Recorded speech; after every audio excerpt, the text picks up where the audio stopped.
السلام علیکم ورحمۃ اللہ وبرکاتہ۔ رمضان مبارک کا مقدس مہینہ چل رہا ہے، جس کے کچھ دن گزر چکے اور کچھ دن ابھی باقی ہیں۔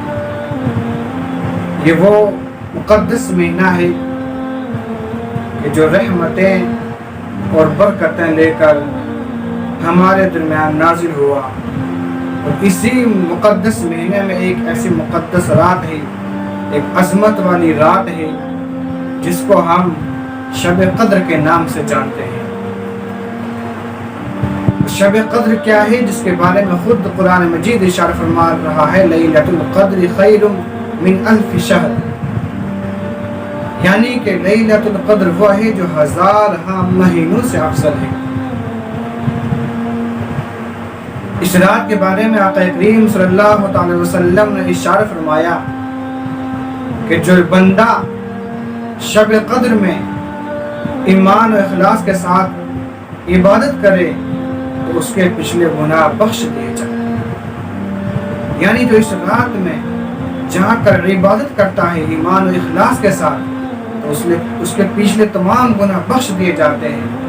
لیکن کچھ لوگ ایسے بھی ہیں کہ جن کی اس رات میں بھی بخشش نہیں ہوتی ہے، اس رات میں بھی جن کو بخشا نہیں جاتا ہے، جب تک کہ وہ سچے دل سے توبہ نہ کر لیں ان کو اس رات میں بھی نہیں بخشا جاتا ہے۔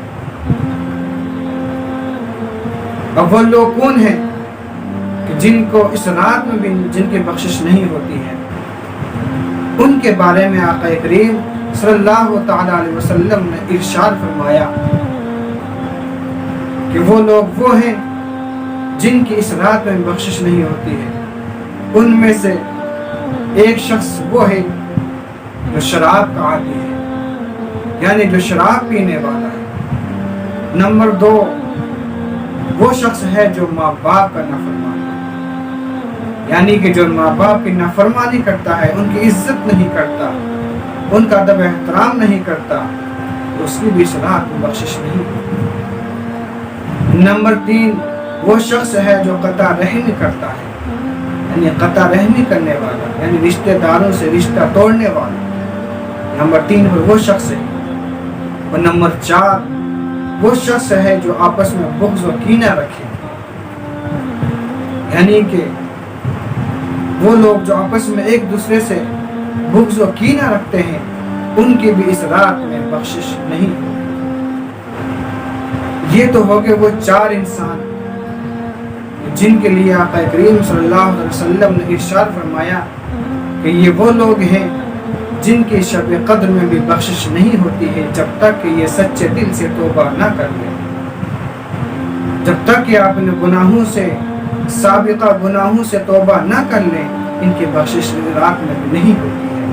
لیکن اس کے علاوہ بھی ایک اور روایت آئی ہے جس میں کہ 9 انسان گنائے گئے ہیں، یعنی کہ ایک روایت میں نقل ہے کہ شب قدر میں جو لوگ اللہ تعالیٰ کی برکت و رحمت سے محروم ہیں وہ لوگ 9 قسم کے ہیں، یعنی کہ شب قدر میں بھی جو اللہ کی رحمت اور اس کی برکت سے محروم رہ جائیں گے وہ 9 قسم کے لوگ ہیں۔ پیچھے 4 قسم کے گنوائے تھے، یہاں پر 9 قسم کے گنوائے ہیں۔ اب وہ 9 قسم کے لوگ کون کون ہیں ذرا آپ غور سے سنیں۔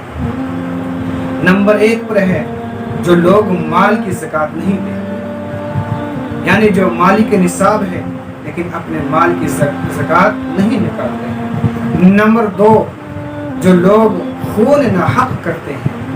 نمبر 3، رشتہ داروں سے رشتہ توڑنے والے، جو اپنے رشتہ داروں سے رشتہ داری توڑتے ہیں۔ نمبر 4، قبرستان میں جا کر ہنسنے والے، یعنی جو قبرستان میں جا کر ہنستے ہیں، ہنسی مذاق کرتے ہیں۔ نمبر 5، اس کی بات اس کو، اس کی بات اس کو کر کے لڑانے والے، یعنی کہ اس کی بات لے کر اس کو سنا دی، اس شخص کی بات لا کر اس کو سنا دی، آپس میں ایک دوسرے کو لڑانے والے جو انسان ہوتے ہیں ان کی بھی اس رات میں بخشش نہیں ہوتی ہے۔ نمبر 6، دینی استاذ کو تکلیف دینے والے، آپ کو، یعنی کہ نمبر 6، دینی استاذ کو تکلیف دینے والے۔ نمبر 7، نماز میں سستی کرنے والے، جو جو لوگ نماز میں سستی کرتے ہیں، جان بوجھ کر نماز چھوڑ دیتے ہیں، جان بوجھ کر جو ہے کہ جماعت نکال دیتے ہیں۔ نمبر 8، 3 دن سے زیادہ مسلمان بھائی کی طرف کینہ رکھنے والے، یعنی کہ 3 دن سے زیادہ مسلمان بھائی کی طرف کینہ رکھنے والے۔ اور نمبر 9، بے غسل رہنے والے، یعنی کہ جن پر غسل واجب ہو گیا ہے لیکن اس کے باوجود وہ غسل نہیں کرتے ہیں، بے غسل ایسے ہی ادھر ادھر گھومتے رہتے ہیں، تو یہ وہ لوگ ہیں جن کی اس رات میں بھی بخشش نہیں ہوتی ہے۔ تو ایسے لوگوں کو چاہیے کہ وہ اس رات کے آنے سے پہلے یعنی کہ شب قدر کے آنے سے پہلے اپنے گناہوں سے پکی سچی توبہ کر لیں۔ السلام علیکم ورحمۃ اللہ وبرکاتہ۔